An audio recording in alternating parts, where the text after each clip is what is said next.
prepared questions whatsoever, eh? No, we're prepared. Oh, I just up here. Yeah. We have a couple of ideas that we want to just start talking about. Okay. And then from there, where the conversation is going to flow, we're just going to, look for guidance or information from you. Just fill in the gaps. Sounds great. We're hoping this is the type of podcast that just drops gems for people, because there's a lot of people that just don't know. And the biggest thing that comes to mind is, how do you learn to unlearn for the attachment style that you talk about, right? Right. So, Rahul, I'm going to let you take it away. Today, you're going to do the introductions. It always makes me do the awkward stuff. Sabrina, can you just tilt the mic up just a little bit for yourself? There you go. Okay. Okay. All right, we're ready. Okay. All right, guys. Welcome back to another episode of Unconventional. Today, we've got Sabrina. She's a behavioral scientist who specializes in attachment theory. Is that right? Mm-hmm. Sabrina, welcome to the podcast. Thank you. I'm so glad to be here. We're Thanks. happy to have you. Yeah. Thanks for doing the drive up here. Of course. You said you came here yesterday, did a little bit of meditation, and then now you're settling in here. Yeah. That's awesome. Okay, let's kick things off. Just want to get a brief introduction about yourself and the thing that you specialize in, which is the attachment theory. Okay, sounds good. So the best way to understand attachment theory is that attachment theory predicts how we will do in our relationships as an adult based on the relationship that we had with our parents. Now, there's components of that relationship, and a lot of it has to do with how much could we trust that they will come through for us when we needed them to. And this is not just like physical, providing food, roof over your head, like education, things like that. This has to do with emotional needs, right? So every child has emotional needs: to be seen, to be heard, to be validated for who they are.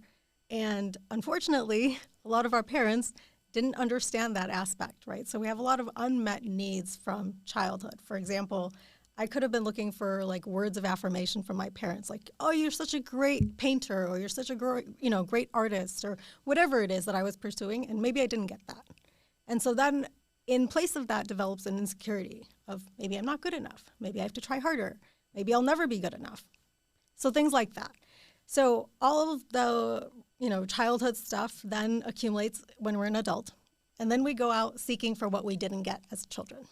Now, this becomes the insecure attachment, right? So if you didn't get words of affirmation, you're naturally going to look for a partner that's going to offer you that. And you're going to be drawn to someone that, gives you compliment after compliment. Now, is that a good thing or a bad thing? It just depends on how the relationship goes. But, people are drawn to things like love languages, and I always try to correct them and say, love languages are not something you're supposed to be looking for in a partner. Those are your unmet needs. You know what? Love languages are the things that come up the most, especially in dating, especially in this culture, is how do we spend time? Are we touching enough? Are we saying the words of affirmation? Are we giving enough gifts? Mm-hmm. And some people, they say, well, we just don't get satisfaction unless we get X amount of gifts, and that's supposed to be filling a void, is what I'm kind of understanding. Exactly.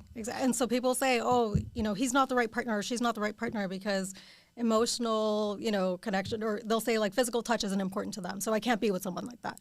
Well, that's not necessarily true. It's about meeting your own needs first, and oftentimes people don't know their own needs, and love languages is where it comes up. And those needs are so strong is because they weren't met in childhood. So let's say if we remove culture out of it, right? We have the Western culture and we have the Eastern culture, right? Mm-hmm. We're obviously East Indians, and we have an idea about the type of attachments we have to our mothers and our fathers, right? And then we kind of have an understanding of what North American kids go through, the independence, the interdependence, and all this stuff. So when we're looking at just the basic needs of a child, what is true fulfillment to get them to security when they are older, so then they don't mess up in their relationships, or they don't have a messy relationship with their parents? Because we got to do something for ourselves when we have kids. Yes. But then also we have to fix the relationships that are kind of tarnished between ourselves to build something better. Because how else are we going to do it? We can't just keep cutting people out of our lives just to make something else flourish. Like, we have to bring people along with us. Right. So the first thing you have to do is reparenting, right? So you have to pick up from where your parents left off and do like an assessment, a needs assessment. Here's what I got, here's what I didn't get, this is what I need to do for myself. So whether it's like words of affirmation, you listen to your self-talk, you record these things, you say them to yourself every day, but then you also have to give yourself experiences that you didn't have. So let's say your parents were very controlling and they didn't let you leave the home, or they didn't let you go away for schooling or whatever it was. So now you have to sort of create individuation and go and seek those experiences for yourself.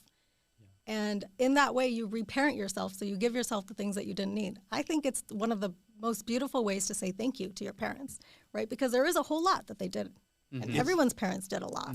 That's tough because I think about emotional guilt. Right. When we were younger, we were told that we can do certain things and we can't do certain things. And then if we stepped out of bounds of what our parents wanted us to do, we would think, oh man, I don't want to do this because I'm hurting my parents. And now we've missed out this experience. It could be in teenage years, it could be college years, or it could be going to like certain events because we think that our parents are being more affected based on how they reacted. Right. And they might still react that way. They still do. And that's nothing, there's nothing you can do about that. I mean, if that's what's going to stop you from seeking those independent experiences, then you're always going to be that child that never grew up. Right? If people say, oh, but they're making me feel guilty. They can only make you feel guilty if you let it impact you. Right. If you let it impact your choices. What you have to do is tell yourself, yes, I'm feeling guilty, but that does not mean I am guilty. Because guilt is just another way for your mind to know I'm doing something wrong. I'm being bad. I'm being a bad daughter. I'm being a bad son. It's because that's what you've been told your entire life. And it's effective in childhood, but as an adult, guilt has no place in your life. Like you need to let go of that and do everything possible to let go of that guilt. So I have a question. So most of the guests that we've had on our podcast, the way they get to figure out what they want to do is through personal experiences. And so the question I always like to ask is like, how did we get here? How did you get here? And what made you want to study and learn about this? Well, ironically, I was really unhappy in my marriage. This was 10 years ago. I had married my best friend, but for whatever reason, things were just not working out. And I started Googling. I'm like, family patterns. Like I knew that, I didn't want a marriage like my parents. I didn't want a marriage like his parents, but it was already turning into that. And that's what I was so scared of. That was probably my worst nightmare. And so I'm like, Googling, and then I come across this attachment theory and I start reading about it. And at that time, there was very little out in the mainstream about this theory. This is like before, Attached was published. And the mainstream literature, including Attached, says that if you have one anxious and one avoidant partner, it's just never going to work. Yes. And right then and there, I was like, oh my God, like I would have spent my entire life trying to make this marriage work the same way my parents did, the same way his parents did. And like none of them are happy. So I don't want to create the same story here. And so that's when I decided like we need to get divorced. We got divorced within 2 years of getting married. And I went on a 5-year healing journey and trying to figure out who I am. What do I really want to do? What am I drawn to? And I was already a behavioral scientist, so I was already studying why do we do the things that we do. But what behavioral scientists don't study is attachment science, which starts from your birth. And once I put the pieces together, it became so clear, like this is the reason why, I couldn't trust him. This is the reason why I broke up with my ex-boyfriend. This is the reason why we got married so quickly. This is the reason why I pushed for divorce. I mean, everything was just like, I could have predicted it. And so that's when I said, oh, if I could have predicted that, that means that I could have prevented it.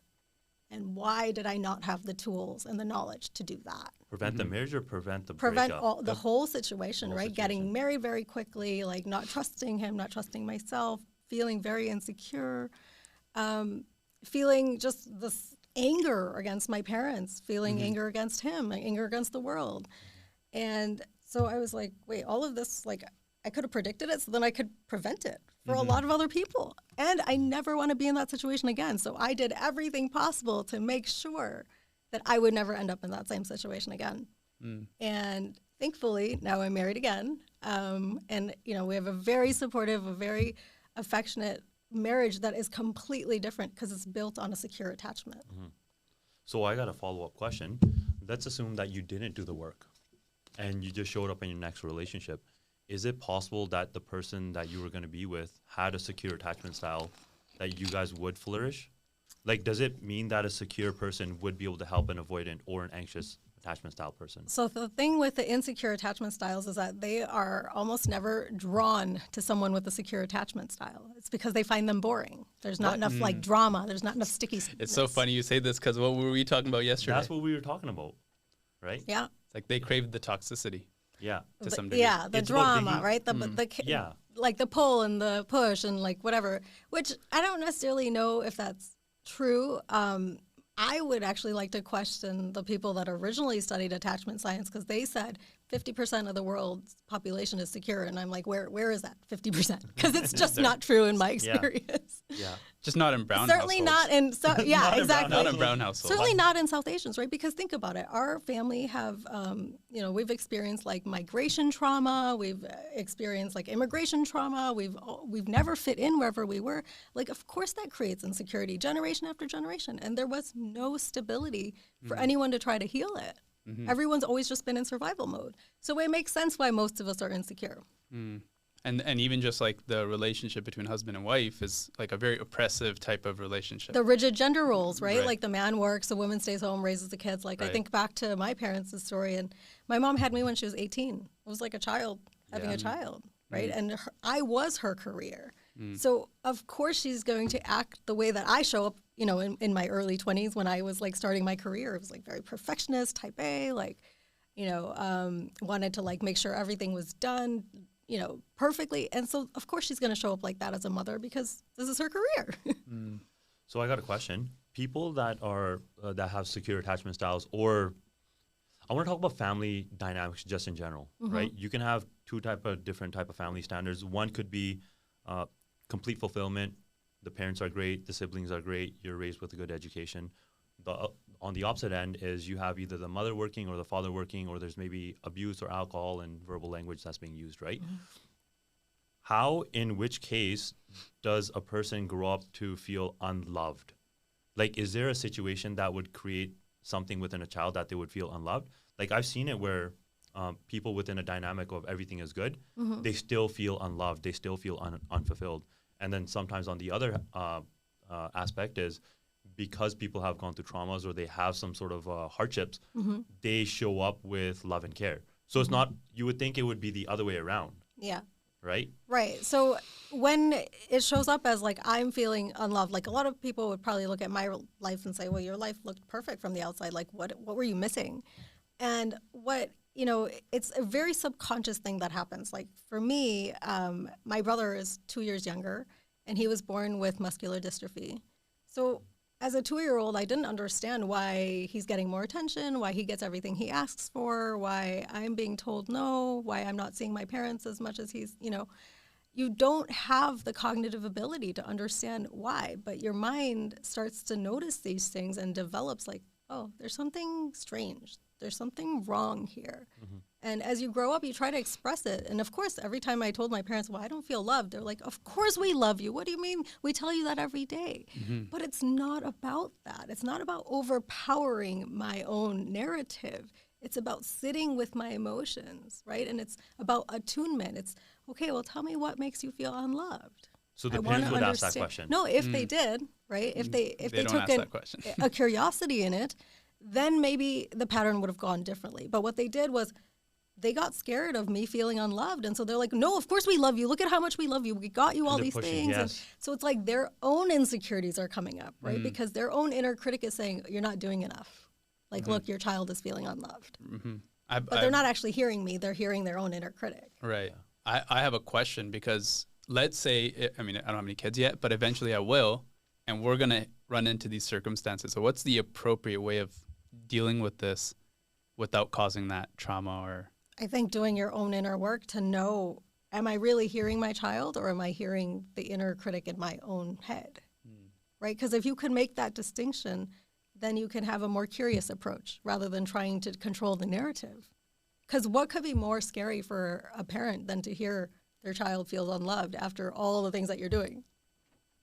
So we're trying to tune into the narrative that the child is telling us, and then reflecting upon it and giving them, like, does a kid really know what they want, or they know how they feel? Yeah, and they need someone and to I think listen. that's all they know, but they might not know how to describe it in words. Right, And and they might just say, it feels yucky. Okay, so we just got to understand what yucky means.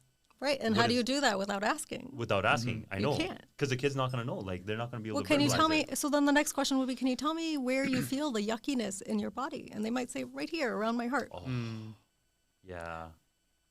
Because you see those videos on TikTok and Instagram. They say, my heart is broken. Mm-hmm. And they Yeah, get the you. heart, yeah. Mm-hmm. I feel it. Okay. I can't help but kind of think about my childhood growing up when we talk about this. It's because I can relate to it. Yeah. I don't think in my household anyone's ever said "I love you." I don't think that's ever happened. Just the words, and I don't know if like it's important to express these things. Mm-hmm.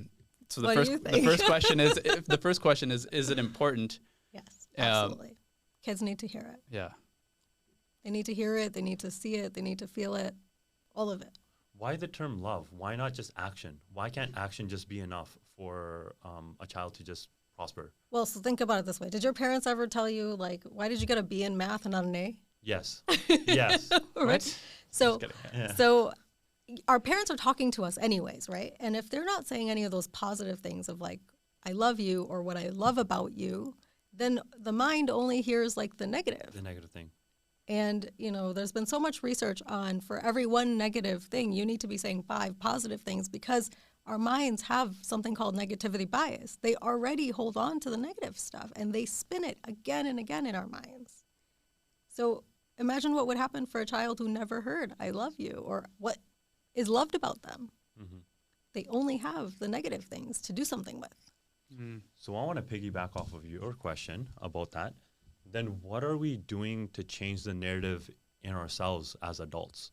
That's the reparenting process, right? Because if you didn't hear enough positive things, of course you're going to have a negative self-image. Of course you're going to look in the mirror and, point out your insecurities and never be happy with the way you look or the way you do things or feel, like let's say at work you get feedback and you see it as criticism. Like this is why it happens, is because there's already a negative narrative in the mind. And it's just more material for that negative mind. Mm. So the way to correct that, is it to, I'm trying to find a how-to, but those are always difficult. Yeah. Is it the reparenting process? Is it like giving yourself positive affirmations, taking care of yourself? So like there's self-talk audio tracks you can create that you listen to every day. You give yourself affirmations, but it's not just about what you tell yourself. It's about what you do for yourself, just like a parent would, right? So for example, signing up for a new class or going away for a solo trip every month or just allowing yourself to explore the world the same way your parents did, but in a different way, right? Taking ownership of becoming your own mother and father is called reparenting.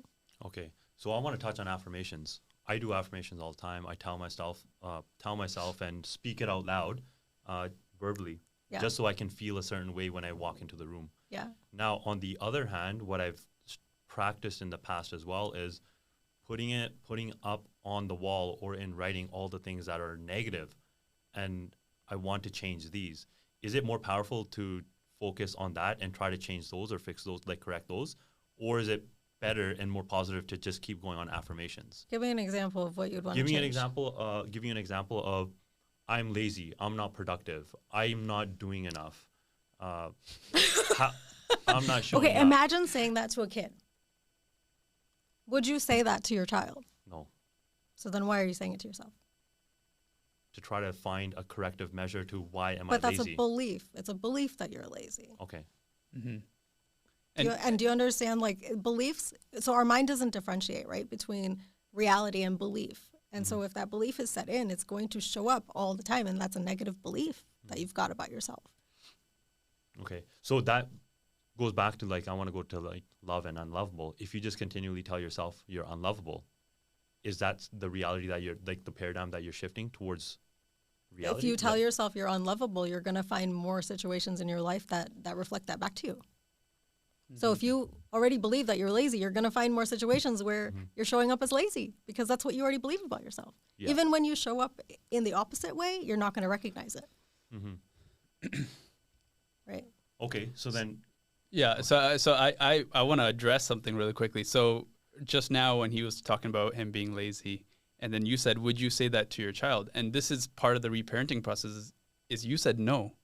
But unless you fix that, you are going to say that to your child. Yeah. That's why it perpetuates, right? Yeah, because the way you talk to yourself is the way that you're going to talk to your child. Like, think back to all the things our parents said. I guarantee they talk to themselves in a worse way than they talk to us. because whatever you say is always like some fraction of what you're thinking. Yeah. So our parents probably beat themselves up a lot. I've heard that. It's funny because I've had so many like conversations with my grandma. So my family, we immigrated here. I was born in India. I moved here when I was 6. And you know, if you're an immigrant household, you grow up like you're not rich, but you're not poor either. You're in the middle. Well, there's scarcity. Like everyone is scared about Always money. saving, And they're trying to save. They're trying to hold on to everything. So I grew up very like in that environment. So naturally, as an adult, I've been very scarce. And so there was like a lot of like work, and I still have to work on it to like undo all that trauma. But I've had conversations with my grandma where there was things she would say that would make me feel scarce. And I was like, you didn't know you were doing this, but I want to have this conversation because this is what it's done. And that's part of that whole reparenting process. Well, I want to be careful here. Like sometimes people assume that reparenting means you go back to your parents or you go back to your grandparents and tell them everything that they did wrong or everything where they fell short. And that's not it at all. It does not involve your parents. This is something you do for yourself. You decide, I am my own mother and father, and so now I'm going to act like it. And this does do two things with your parents, right? It relieves them of that responsibility because they no longer need to feel responsible for you. You're an adult, right? And you've finally taken it on yourself to decide, I am going to decide, that it's my responsibility to keep myself happy. And so that means you're not blaming them anymore. And you're finally going to be able to create a adult-to-adult relationship where they don't feel like they need to always, they're still going to do it. They'll still tell you like, oh, you should go to prayers, you should do this, you should do that. But that's just their own mind going like, oh, I'm not a good parent if I don't tell my son or my daughter this, or if I don't remind them to get married by a certain age or whatever it is. But they're not actually feeling like the depth of responsibility for you anymore. And they feel like, okay, I've done my job. In relationships, do you find that, like, let's say you grew up in a household where you have a certain your parents have a certain relationship with each other. Do you find that people get into relationships and recreate that? Okay. Yeah, 100%. And, even though my relationship, my marriage now is so different than my parents', but there are like elements of my husband that I'm like, oh my God, I can't believe you do that. Like, you listen to the same songs my dad listens to, and you're like 20, 30 years younger. Like, what is going on? And yeah, there are some things that are endearing, right? But I wouldn't say that I got with him for that reason. It's like when they show up, you're like, oh my God, you're so similar. Yeah, okay. But that's a certain form of familiarity, and that can feel very good as long as the relationship that you've established is a secure attachment.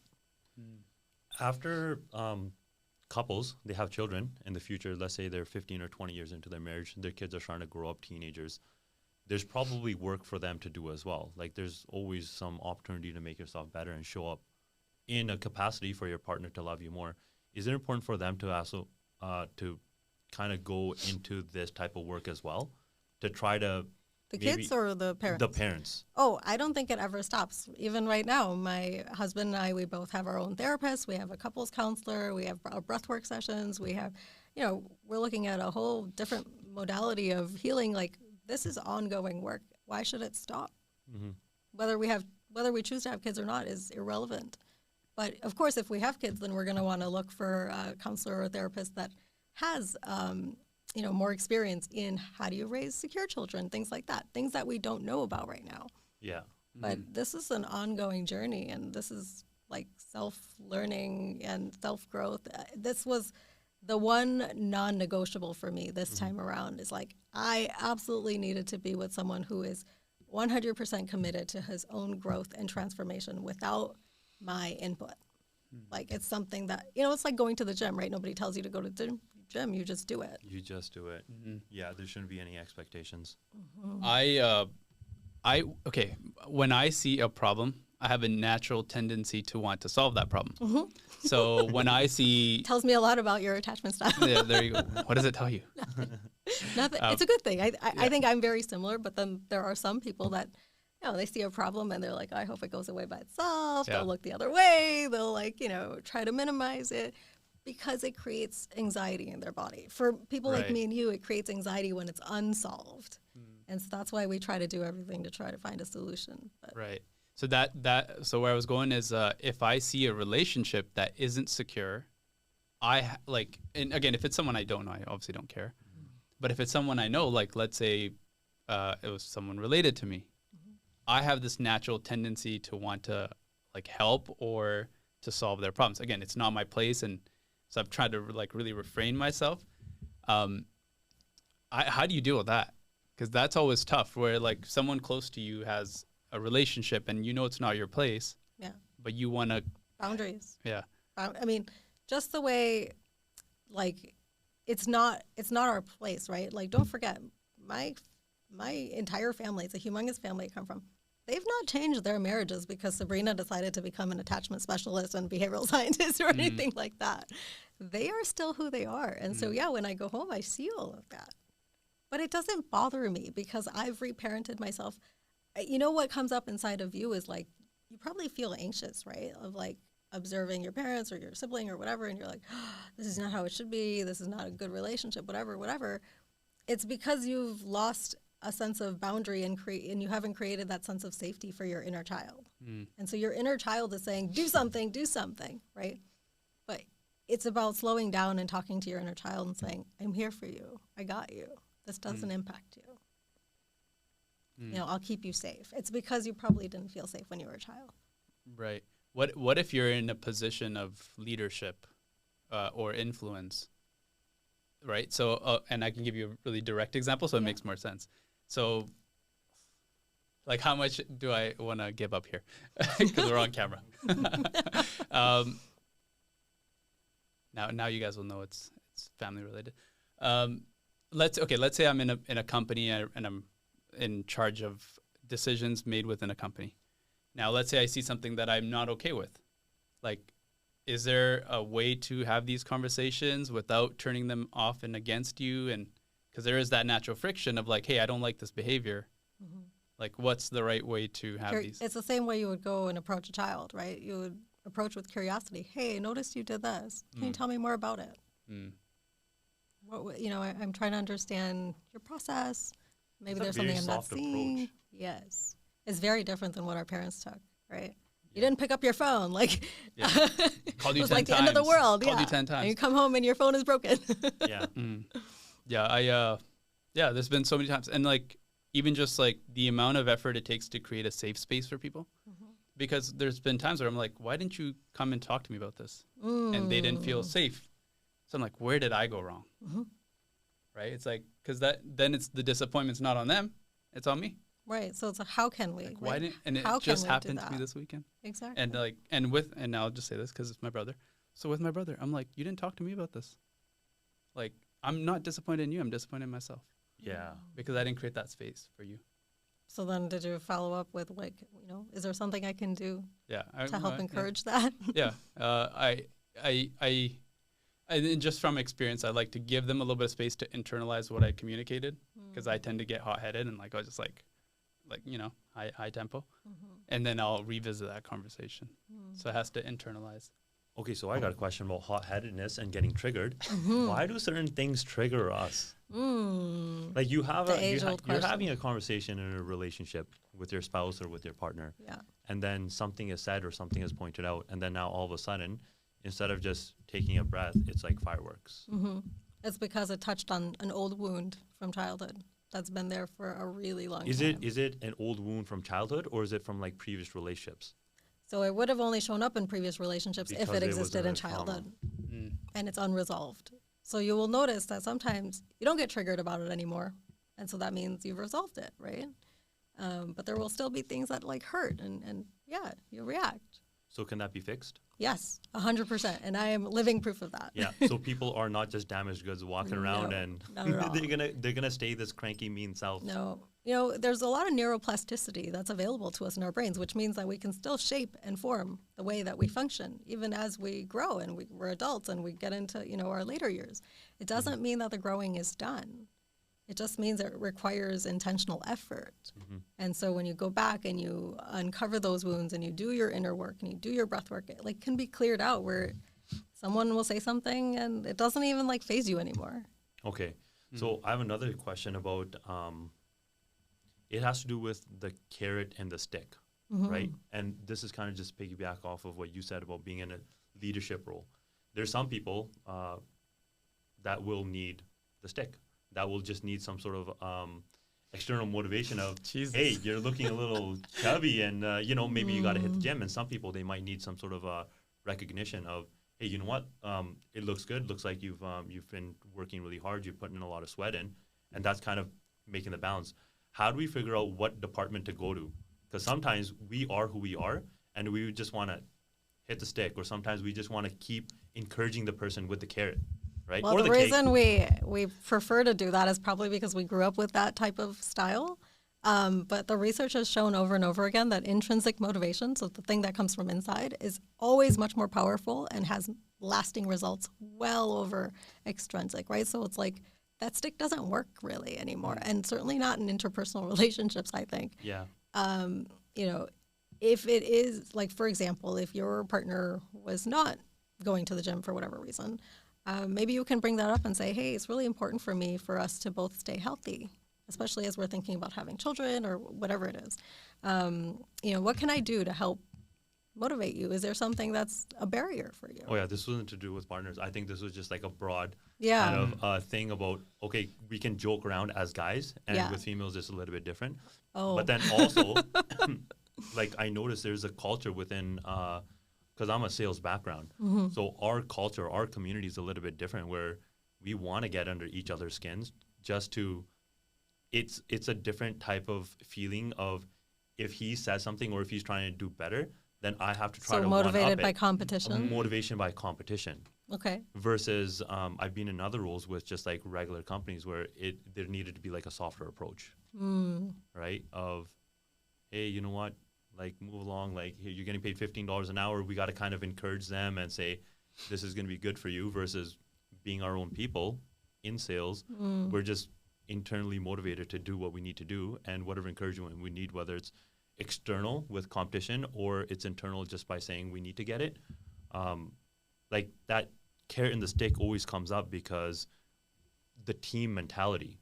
Yeah. It's within the team. I want to be able to create some sort of a culture of saying the right thing to the right people, because we don't want to lose people. We don't want to lose good people Of course. because we just don't know how to talk to them. Right. So I think in an interview process, you'd want to figure out, like, where is their self-awareness, and then, what usually motivates them.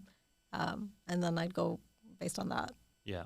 I think that's probably the best way. But it's probably hard for a lot of people to know, what motivates them, right? You might get like some sort of vague answers. But you want to create a culture of feedback. Like, if something didn't feel right, I would want someone to come and tell me. And so how do you create that psychological safety where they say, hey, you know what? I know you're trying to help me or you're trying to motivate me, but that just didn't work. Yeah. I think that would be the most critical part that I try to create, is that they feel comfortable enough to come and tell me because they understand that I'm trying to help. Yeah. Do you ever sit there and, like, when you're hearing these stories and us talk about the stuff, to some degree, we're talking about experiences we've had, right? Yeah, of course. We're talking about, Yes, that's what we're where it talking all about. comes from. So, but do you sit there and you're like, oh, you're not so different from me after all? Yeah, You I have a mean, lot of like those- when you said, yeah. like, I see a problem, I need to, like, go smash it. Like, Yeah, yeah. I'm like, yeah, that's me. Yeah. Sometimes I'm like- a hammer, everything's a nail. I'm like, how do you not see it? It's right here. right. Yeah. That's funny. What? Go for it. No, go. You know what? It's going to slip my mind if I don't talk about this, right? Like, some of these things that we're talking about, trigger points, conversations throughout the day, there could be fights within, or arguments within relationships. Could be anything, right? How do we get ourselves to go to sleep and wake up? Because I feel like what ends up happening is we end up replaying the same story over and over again of what happened, what we could have done, and there's all these different scenarios, right? And then trying to get to sleep without being cranky and anxious or having some sort of feeling of within this internal gut reaction of everything's warming up, like, what the hell did I do? And the world's falling apart. It always ends up affecting the sleep. And then the next day, and then the next day, and then usually 5 days later is where it could be a possible buildup, or everything is just kind of smooth and it just gets pushed under the rug. It doesn't really go away. It So- sounds like there's a lot of self-doubt, right? If you have a lot of thoughts that say, I could have gone this way, or maybe I should have done this, that means that you're, like, ruminating about your actions after, which means that there isn't a whole lot of self-trust, right? Because the absence of that is self-doubt.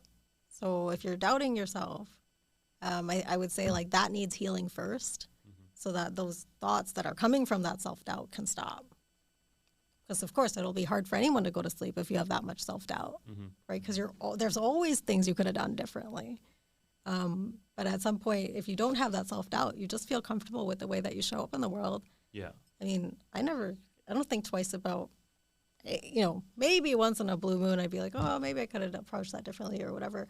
But I don't do it sort of without any reason to, right? If someone came back and like had a reaction that I wasn't expecting, or like someone said like, hey, that didn't feel good, then I'll sit and think about, okay, what else could I have done? What could I have done differently? But I don't beat myself up about it every night, because like I said, the possibilities are millions, right? Yeah. You could do so many things differently. And then it just goes back to reflecting backwards instead of the future. Right. Of what, And just being comfortable in the present moment. Right? The present moment is that moment is gone. Are there like tried and true ways of dealing with conflict? I'll share one, and then, or one of the ways that I've done it. So we talk about ruminating on a problem. One of the ways that I've resolved conflict and resolve conflict presently is I have like layers of conversation. So I always find that the first one's always high friction because you're confronting. Then the second one's a little bit more calm, and the third one, the fourth one. Now it's been 5 conversations about the same issue, but now the 5th one is more real than the first one. Like, this is just what I've used and just from experience. I don't know if this is like a suggested way or anything, but maybe, so the question is really, is there some way that you help people deal with conflict? Are there like tried and true ways? Yeah, well, it sounds like you're surrounded by people that, well, I don't know how you're approaching it, right? So that's what I would probably examine is like, if you already know that it's going to be high friction, what are you saying, and can you soften that at all? So that you don't have to have 5 conversations, maybe have like 2, right? Because there's something that's going on where it's like you come up with something, you're saying something, and it probably triggers the other person. So how can we create a situation where it's softer? It's like, hey, I want to talk about something. It's really important to me. It's been on my mind for a while. It's now a good time. Because sometimes now is not a good time. Yeah, I can tell you. So, like, what comes to mind is, like, because I think a lot about these certain things that come up, the reason why I have to have it multiple times is, like, I'm not sure the other person is aware of what they're doing. So, like, the reason it's multiple conversations, like, are they internalizing it, and am I getting them to that point? And, again, this is everything looks like a nail to me, right? So I don't know if it's the right approach, but that seems to be the way I do it, and I don't know if... Yeah. So it sounds like you've already identified a behavior that like is affecting you negatively, right? But it's interesting to me to hear you say like you have to get them to that place where they've like internalized it. And so I wonder, are you the eldest in your family? would that be positive reinforcement? And when I say like I have to get them to that place, I'm not trying to get them there, but I just realized with people, it just takes time for them to internalize what I'm saying. Yeah. So you probably didn't feel heard when you were a child? Possibly. Because it sounds like you're looking for confirmation that you've been heard and they understand and like that they're going to do something differently. I'm a middle child. Oh, you're a middle child. Okay. Yeah. Well, would you agree that you didn't feel heard and understood as a child? Possibly. Possibly. I was very rebellious as a child. Well, all of us are. That's part of childhood. It's wild. Possibly. Yeah. Does it matter what stage the children are born, 1, 2, 3, 4, that they're going to feel a certain way in their adulthood?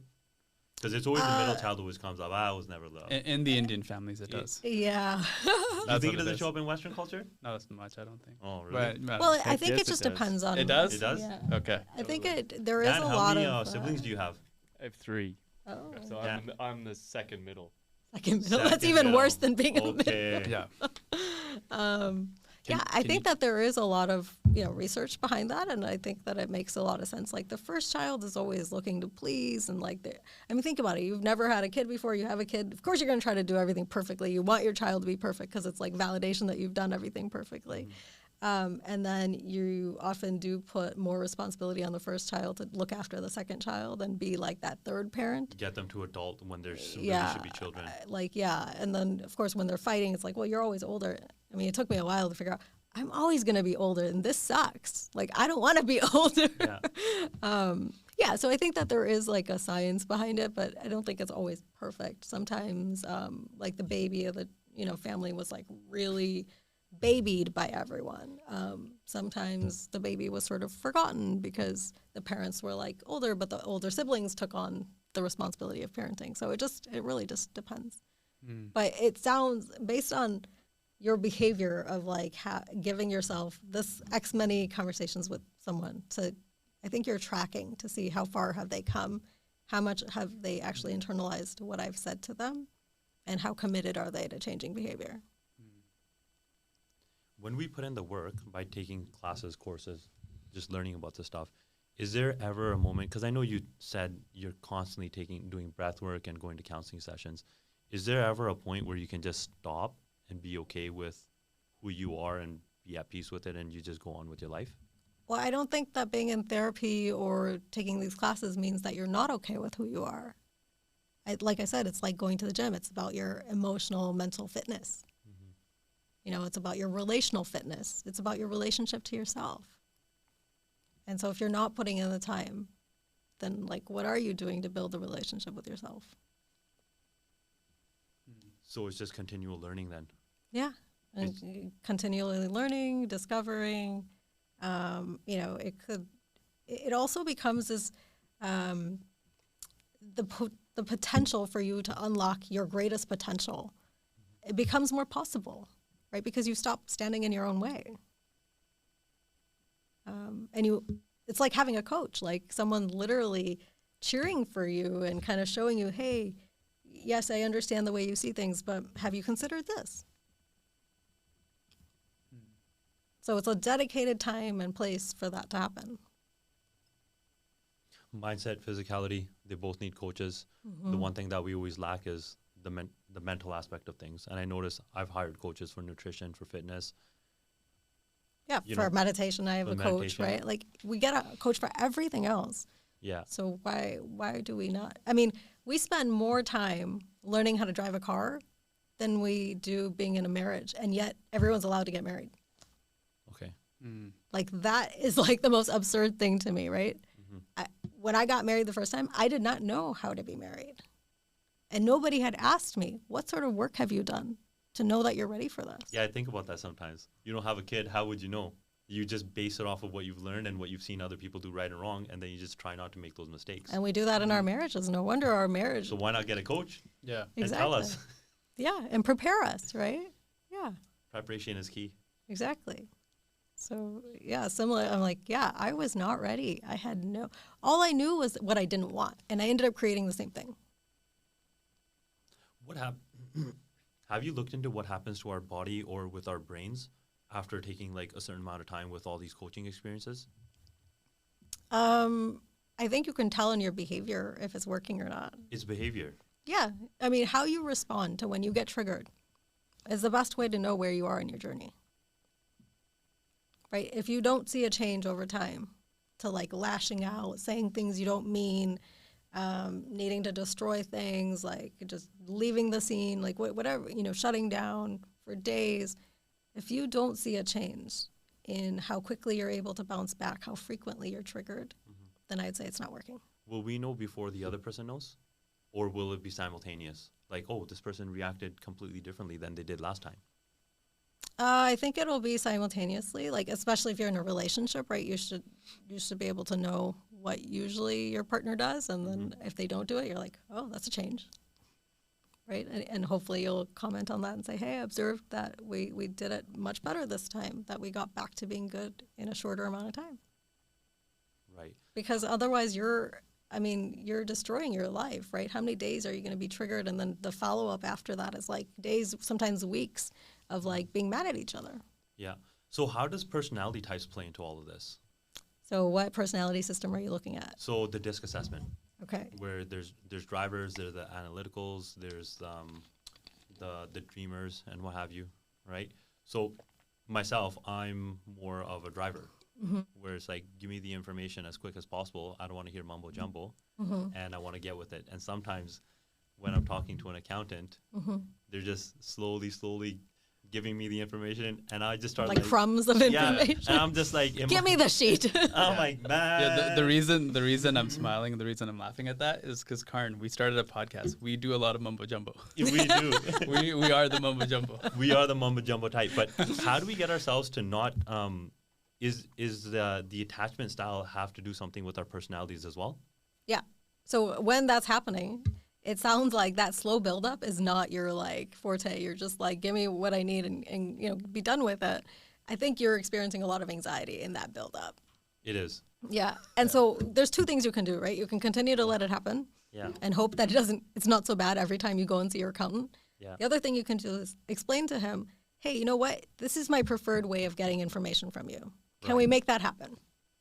Okay. And see so if just- he's willing to adjust. And 9 out of 10 times, if it's a client of mine and they want things a certain way, Yeah. I already have the information. I'm like, yeah, here you go. Sometimes I just avoid those people. I'm like, oh man, I don't want to do this guy. Yeah, but then you'll see that you'll put You it don't off get every stuff month, done. right? Yeah, And then you you're don't get stuff behind. done. And then Yeah, that'll create yeah. more anxiety in your body. It does. Funny. It's It funny does. because that reminds me of an email I sent to this insurance company. I was like, because they kept asking me questions in multiple emails. I'm like, send me one email with all the questions. And then they did it again. I was like, guys, I've already brought this up. Send me one email with all the questions. So, but speaking about the DISC assessment, there's a behavioral assessment called the predictive index. Mm-hmm. I didn't want to do it, but I did it. And I'm telling you a little story. So I was on a date with a girl she works in HR. Okay. And she's like, you should do this assessment so I know what your personality is. So I guess maybe so she knows how to communicate with me. So I did it. And then the assessment itself tells you how you are naturally and then how you are in the workplace. So it knows when you're toning certain things down. And she looked at it. She's like, you're like a heavy, I don't know, there's no word for it, but like a big driver. Like you really push hard. But then, in the workplace, I'm toning it all down. Mm-hmm. Do you get people to do the assessments at all, or to No. understand? No. Okay. I mean, I found that my favorite assessment or system is the Enneagram. And I think it's the one that's been the most stable in my mind. I don't think that the other ones, I think that it depends, right, where you are in your career stage, what company you work for, what your manager is like. I think we all show up very differently depending on all of that. So I think for me, behavior and observation is probably the tools that I assess the most. So picking up on someone's negative self-talk is really easy. Like they make one mistake and you're correcting it for them, and you could hear them beating themselves up. And that gives me pretty much everything I need to know. An idea. You're talking about a Freudian slip? Yeah. Slip up? They'll be Subconscious comes out? they'll be like, oh, I'm so stupid. I can't believe I made that mistake. And I was like, Yeah. oh, okay. That's a bit much. Do you ever correct them? So I have a direct report who I am helping to try to overcome this. I've recommended some books, and we'll see how she does. But I feel like it's my privilege to lead a team and show up as a secure attachment in their lives wherever I am, whether it's my friends, my family, my marriage or workplace. And if I could be that stable base that just reflects back to her, I think you're wonderful. Mistakes happen. Human beings make mistakes. Yeah. It might be something she's never heard before. And it might help for her to internalize that. And seeing that she's doing her own work as well, reading the book I recommended and then us agreeing to talk about it on our one-on-ones, we'll see where it goes. But that's the best I can do. Is it possible that people have imposter syndromes when they're beating themselves up? I'm just not good enough. Especially when you're starting a new job and you're trying to impress your boss and the people around you. You make a mistake. I know for a fact, nobody really cares about what you're doing, except for whoever you're directly reporting to. But we inflate this idea that, oh my God, I made this mistake. Everybody's going to know. It's going to be so embarrassing. So imposter syndrome comes from a childhood insecurity.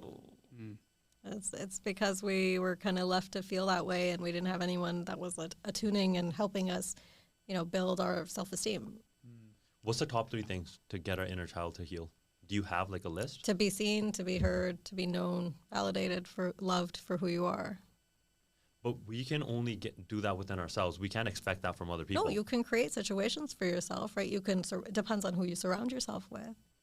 If you go home and people are always criticizing you and you put down no boundaries, guess what you're doing? You're allowing your inner child to be rejected, and you're doing nothing as that good parent. So I've actually experienced something. I've had a bad relationship with money growing up, just because of the way it was fed. And within our community, I guess our parents don't really talk about money much, and they don't really share the benefits or upsides. And so the day I made a decision that I'm not worth X amount, and I just shed myself of that notion of this is what my value is based on what I've been told. And I created so much additional wealth for myself. Like, it's not so much, like a little bit more, but the idea was that some people came in, they were like, you've all of a sudden changed, or you're a different type of person, because now you went from a role of working as an employee to being a manager or being a leader, and they see you differently. And I was just wondering, like, this was the person that was cheering me on, and why are they changing their thought about me now? And so how did you respond? The response was just like, I feel good about myself. Good. That's awesome. Yeah, when you change, people will notice. There will be some people that are happy. There will be some people that are not so happy, but they'll get used to it. So if you're within that environment, do they really get used to it? Or is there some sort of underlying thing that, no, there's just something will just always bubble up? Well, it depends. Like, if they are trying to tear you down, then I guess they haven't gotten used to it. Or they don't want you to, but why would you put yourself in that situation? Like, why would you surround yourself with those people? Right? Like, how many times will you need to have that happen for you to finally say, this relationship or this friendship isn't really working out for me anymore? Yeah. And that's okay. I think that that's one of the biggest things that people have to learn. Like, just because you've been friends with someone or colleagues or something with someone for so long doesn't mean that they need to be in your life forever. You can make better choices the moment that you learn, like, this isn't working for me anymore. Do you see, and maybe you don't study this, but do you see, like, in the workplace that people that are doubting themselves, do you see that they outperform because of that? Is that connected at all, or not really? So there are, like, the people that overdoers, right? Like, they'll need to do like 100 things different ways, just so that, like, their manager can find the one thing that they need from whatever they've produced. And that, I think that just exhausts them over time. I think that they reach burnout a lot easier, a lot quicker. I don't think that they necessarily get ahead. I think the people that get ahead are the ones that, like, find the path that they need to take. They do that. They can back it up with, support as to, this is the reason, this is my thinking. If you see something differently, please let me know. Otherwise, this is where I will be, this is what I'm going to be doing. I want to talk about your course a little bit. Yeah. So you have a 3-week or 4-week course on attachment styles and, helping people fix themselves from their childhood traumas. What does week 1 versus what does week 4 look like? Like, do you have a case study of somebody came in that was a complete wreck?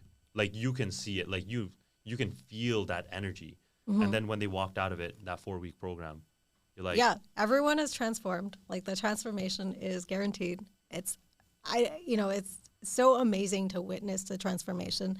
And I witness it through their writing, right? So for the majority of the time that they're in the program, they are writing journal entries. It's essentially like being a pen pal with me.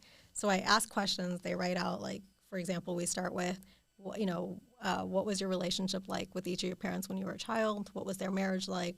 Do you have any siblings? What's your relationship like? So I kind of get, like, an inventory of what they sort of grew up with. And then we get into, intimate relationships and things like that. And so I'm able to see, based on their writing, what sort of insecurities they must have developed. Like, what are the beliefs about themselves, right? I'm not good enough. I'm not lovable. I'm always going to miss the mark, or I'll always be excluded, whatever it is. So I'm able to dissect all of the writing and get to those core beliefs. And I provide a summary of this to my business partner, Zamir, who does compassionate inquiry and breathwork with them. And you can see the shift happening, like, because I watch all those sessions after. You can see it unlock. It's amazing how it works every single time. And then they have a communication coaching session with Farah. And, they actually workshop, exactly like what we did here, right? She'll give them scripts, or they'll workshop a difficult situation with their parents or their boss or their partner, or whatever it is. And then we have an insights call where I bring it all together. My history is in consulting, so I have to have that presentation of here's where we were before, here's where you are now, and here's your roadmap for where you want to go. And it's like their graduation ceremony. And what do people say at the end of it? And it's just remarkable. They're like, I can't believe that was me. I feel so much freer. I feel more like myself. I feel comfortable showing up as myself, expressing who I am, what I want. They unlocked themselves from these patterns of decades, right? And my goal was, it took me 5 years to do that work. I wanted to have something that was faster for people. Something that was more convenient, where you don't have to go and look for 3 or 4 different types of modalities, right? That's why we have the 3 of us working with them. It's a lot of times people just feel wow, you guys care so much. Because I'm following along in their journal. I'm watching every single one of their sessions with Zamir. I watched their session with Farah, and then I pull it all together at the end. So it's someone's actually listened to you for the first time in your life, dump everything else.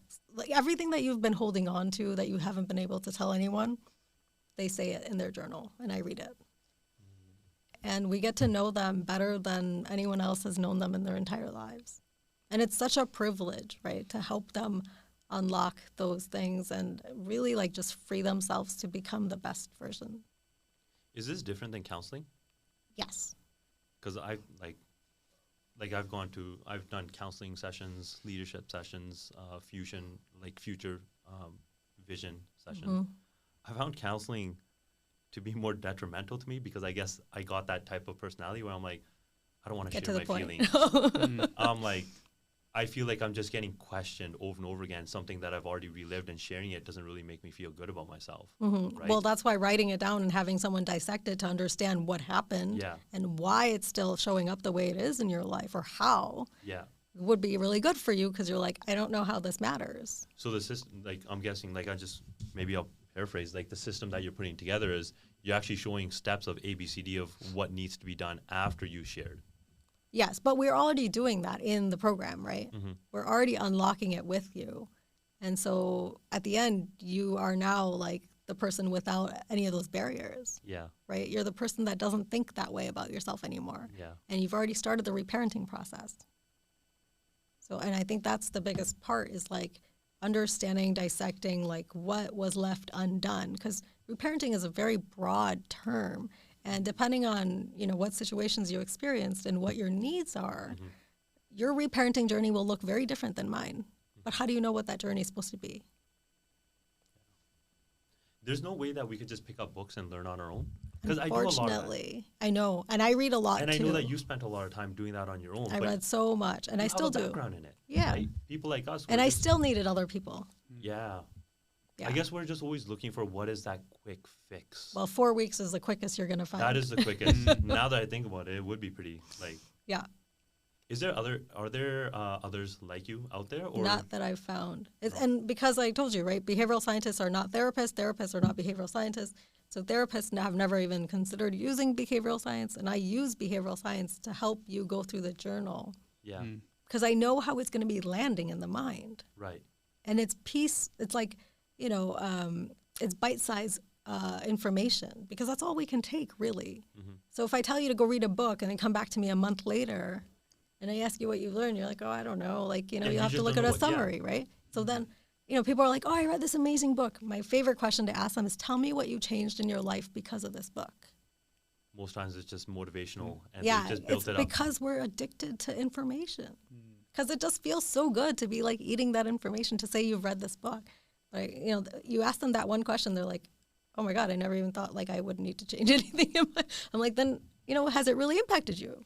So how do we stop with the information intake and regurgitation and just go into action mode? Well, that's why you need a behavioral scientist to keep you accountable. It's accountability. So behavioral scientists, you said it's different from therapy and it's different from counseling. Are you using language therapy or Are No, there- so it's structured, right? There's like so the thing with therapy is like you go in like, oh, what's the problem? Then you work on it again the next week and it's like, where are we going with this? You don't even know if there's a roadmap. Oh. And it's just like these never ending black hole of like session after session. And you're like, okay, what am I getting I'm out getting of this? anxiety just hearing this. Right? But with patterns to presence, there's a roadmap. It's a 4-week program. It's my job to make sure you get to that point. And I will do everything that I need to do to make sure all those things unlock for you to get to that point. In therapy, there's no such thing as accountability for that sense, right? Like you're just, the therapist wants unending, like these recurring sessions with you because that's their income. I knew from the beginning I'd never wanted that because I'm an introvert. Like I don't have video sessions with my clients. I read their journals every day. I respond to their journals every day. I watch the sessions and then I show up for that insights call at the end. But I was like, I'm not looking to start a therapy practice here. Yeah. I'm looking to make sure people get what they need. They have a roadmap. They've gone through the transformation and they are on their way to create a secure attachment. Okay. Is this all done online? Virtually, or yeah. Virtually. You don't take patients in person or There's no need to, no reason to. Yeah. Everything's, because we started in COVID, right? 2020. Oh, so you just shifted So it your was business around perfect. that. It was always virtual. Are there like misconceptions about what you do that just bother you, or not really? No, I mean, I guess a lot of people do describe it as therapy, and you can say it as a form of like holistic therapy because we target the mind, the body, and the breath. And that's the other thing, right? Typical therapists don't talk anything about your breath. They don't talk about your body. Like it's just like, how are you feeling and how are you thinking? Right. But we because there's 3 of us and we work on it in different ways, you get a holistic program. Right. How important is like physical fitness to like to Huge. Yeah. Huge. And that's one of our intake questions is, how many times a week? So there's a lot of like intake information, right? Where with your therapist, I don't think they ever ask you things like that. But we have a long intake process where it's like we ask you how many times a week do you work out? How many times a week do you meditate? Have you ever taken a solo trip? What sort of symptoms are you experiencing? We have a lot of everyone that comes in has anxiety or depression. Like anxiety is like a common thing that we deal with. Because we have grown up in a way where we haven't been allowed to be who we really are. So obviously there's going to be a lot of anxiety around that. Does our focus increase after we get into a more secure attachment style? Yes. Because it makes sense, right? You're not expending all your energy on worrying about the what ifs. Yeah. So there's naturally occurring, like we could just better ourselves at work as well. Yeah. I mean, we want to create good. My career took off. My relationship with my parents took off. Like I'm now in a happy marriage. Like my entire life changed. And I created patterns to presence. Like I studied entrepreneurship, when I went to college. I always knew I wanted to start something, but I just never knew what it was going to be. And then like as soon as I healed, like everything changed in my life. That's amazing. Where can we find you? Where can our listeners find you? Patternstopresence.com or sabrinalakhani.com, Instagram, What's your Instagram handle? sabrina.attachment.specialist. Okay, good. How do you want to? Do you have a message Yeah. that you want to share?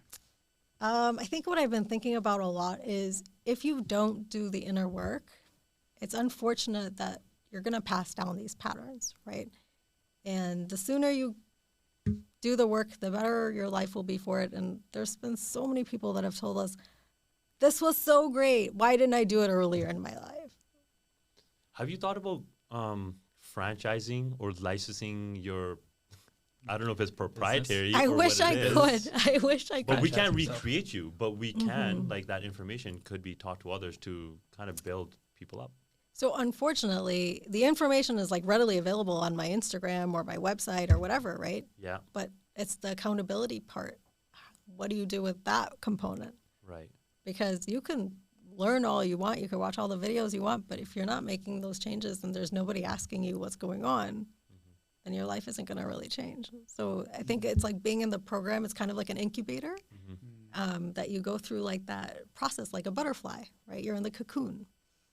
And then when you come out, you're completely transformed. You look nothing like the caterpillar anymore.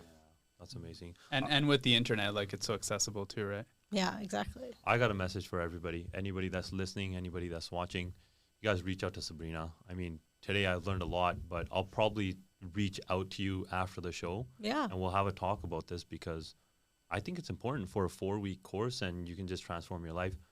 There's a lot of stuff that we talked about and I'm reflecting now and I'm thinking I could have done this better. I just didn't have the tools because I didn't know where to go. And I guess I've gone to enough places or I've talked to enough people to know that maybe there's alternative methods, and I didn't know people like you existed to like help with behavior.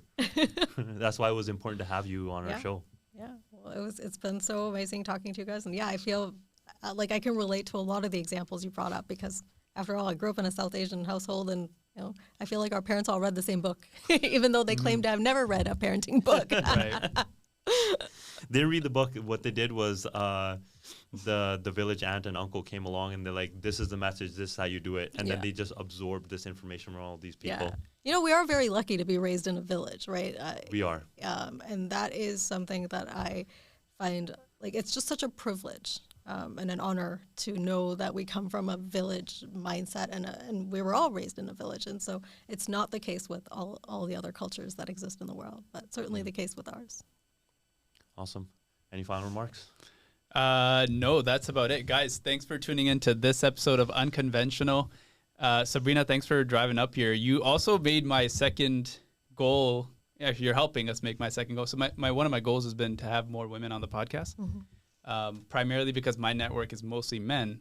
So I have to make that extra little effort to get more women. So, and, you know, one of the things I want to say is, like, this is exactly why. Because you just have a different perspective on things. And, you know, thank you so much for coming up this way to share your experience with us. So. Yeah, thank you for having me. Yeah, that's it. It's a wrap. Okay. Right on time.